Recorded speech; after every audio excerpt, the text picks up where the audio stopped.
Hey everyone, and thanks for jumping back into the Cryptoverse. Today, we're going to talk about Ethereum as it rallies into the merge. If you guys like the content, make sure you subscribe to the channel, give the video a thumbs up, and also check out the Telegram channel, which you can find a link to in the description below. Now, the merge is something we've talked about for a long time.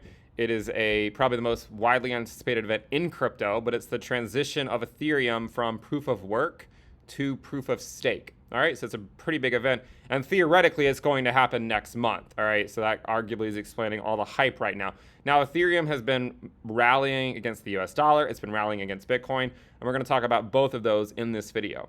Now, the first thing I want to talk about is the US dollar valuation, because it is coming into some resistance levels now.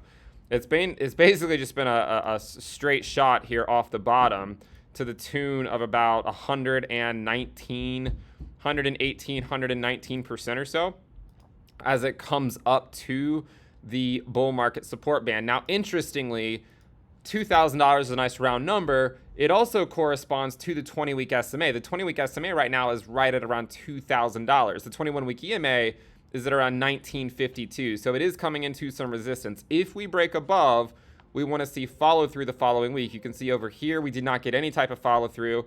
And right here, we're coming right back up to it. So let's see if we can get through it. If we do, we want to see follow through above it. Now, the other thing that I think is worthwhile to look at is the 200-day moving average. And the reason is because the 200-day is actually where we got rejected back in March. All right, so if you look back in March of 2022, the 200-day is where we got rejected after we rallied back up to the 20-week SMA. You can see we got through the 20-week. We got rejected by the 200-day. Now we're at that 21-week EMA. The 200-day is actually sitting at around 2260. So if Ethereum breaks through 2000, there probably would be a lot of FOMO. But if it does, I would be looking at that 2260. Okay, somewhere between 2200 to 2300. I think is a pretty big resistance level for Ethereum. We know that in bear markets, that 200-day can be fairly nasty, especially for Bitcoin. We've seen Bitcoin be rejected by the 200-day moving average before, and so that's just something that we should keep an eye out for. So let's see if we can get through the bull market support band. If we do, we're going to get back above the 200-day SMA. Now, more importantly, I think, is the Ethereum Bitcoin valuation. This is something that we've talked about for a long time. If you guys remember, we talked about a lot of these Wyckoff. We talked about the Wyckoff distribution pattern.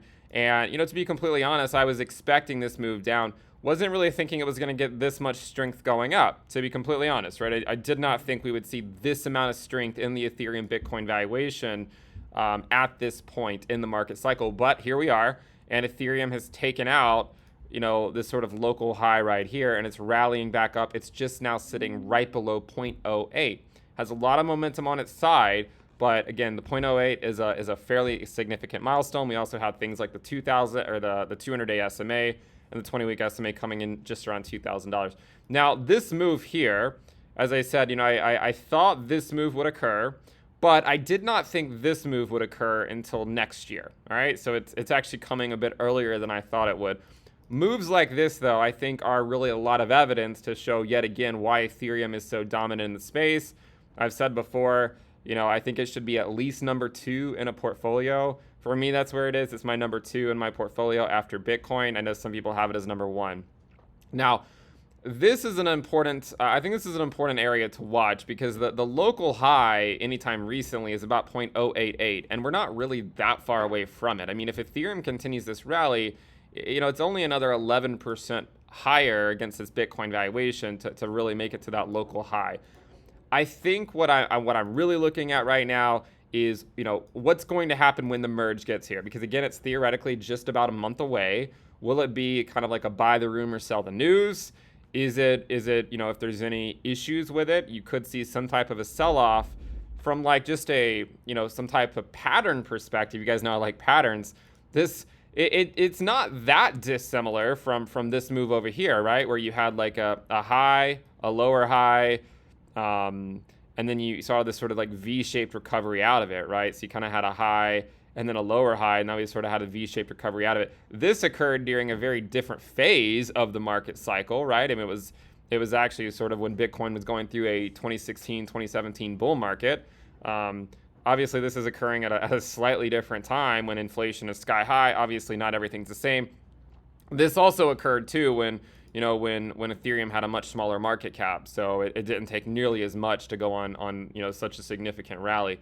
But here we are. There are some similarities in here.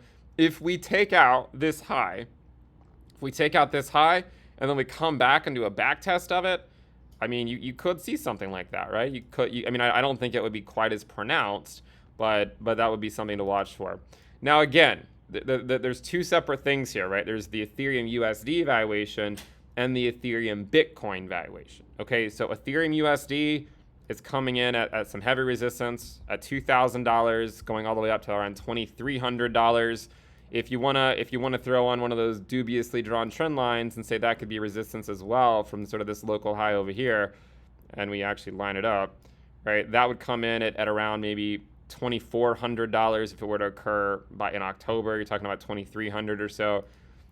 Pretty big resistance levels here. Obviously, we're now looking at 6 weeks in a row that are green. So a fairly impressive move for Ethereum. I'm really watching the bull market support band closely to see if we can get back above it, rally above it, and stay above it. Beyond that, the 200-day.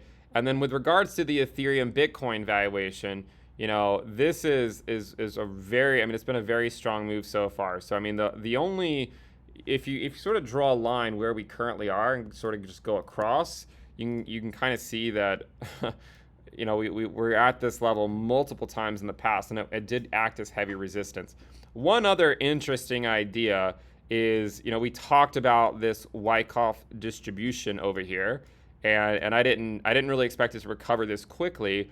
It isn't necessarily that dissimilar from this on the daily time frame for Bitcoin, right? Let me just remind you, where we also saw that Wyckoff distribution, it came down, and then we went into another distribution phase. So again, before everyone gets Forbes on the line and is ready for us to just go talk about the flippening again. I've even made videos on the flippening, right?